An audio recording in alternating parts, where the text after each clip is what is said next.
Savoir, parce que vous avez dit que vous étiez parmi la première fédération à soutenir le gouverneur d'intérim Martin Kazimbe-Chula. Est-ce que ce même soutien continue encore ou bien vous avez d'abord retiré votre soutien à son niveau? Est-ce que notre soutien continue ou bien notre soutien ne continue pas? Je ne sais pas vraiment vous le dire. C'est pas vraiment vous le dire en toute honnêteté. C'est pas vraiment vous le dire. Est-ce que notre soutien continue ou bien notre soutien ne continue pas?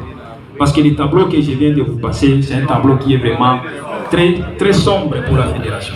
Parce que quand vous posez la question, vous posez, pas plus que longtemps, récemment ici, la semaine passée, je crois que le lundi, il y a eu une nomination des contrôleurs au niveau de la DRSK.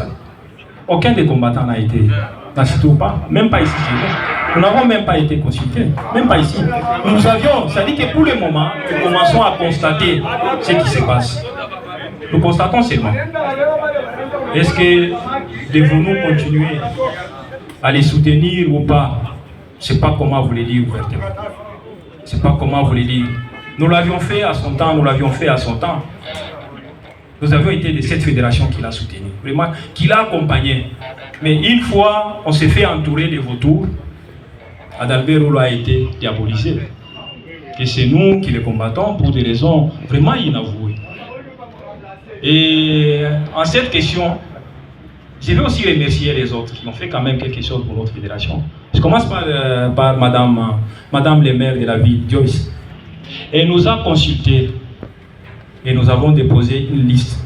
Là où il y a des combattants qui sont à la mairie, dans son cabinet, au niveau des péages, dans des marchés. Quand bien même, ce n'est pas suffisant. Mais il nous a quand même pris. Nous disons merci. Et nous devons aller chez lui pour voir dans quelle mesure nous pouvons arriver à améliorer. Il a quand même, Madame Joyce nous a appelé, Président, est-ce que nous avons présenté la liste et c'est cette liste qu'elle a acceptée. Il y a des combattants qui sont là, en train de travailler. Autre personnalité de l'IDPS, c'est le doyen Fabien, à la SNCC. Il y a aussi, ici chez nous, il y a une combattante qui se retrouve comme étant assistante médicale. Il nous a appelé, que ce soit une ou deux personnes. Je l'ai même dit au ministre du portefeuille lors de son passage ici. Je lui ai dit que, voilà, au niveau de la SNCC, nous remercions le DG Fabien. Et Tiswaka, Jaguar Tiswaka en savent, Martin, en savent beaucoup plus sur ces dossiers-là. Et les combattants et combattants qui se trouvent à la SNCC, ils vont faire leur carrière à la SNCC tranquillement, bien à l'aise. C'est notre fierté, aussi la fierté du DG Fabien qui est passé par la SNCC. Mais là où on ne vous donne rien, vous voulez qu'on continue à remercier? Là, nous disons, nous ne savons pas dire que nous continuons à les soutenir, oui ou non. Mais sauf que, aussi longtemps que les choses ne vont pas s'arranger, nous allons pouvoir dénoncer cet état des choses. Et je l'ai dit au secrétaire général, je vous l'ai dit aujourd'hui, parce que par moment, les gens pensent que ce sont des accusations. Ce ne sont pas des accusations.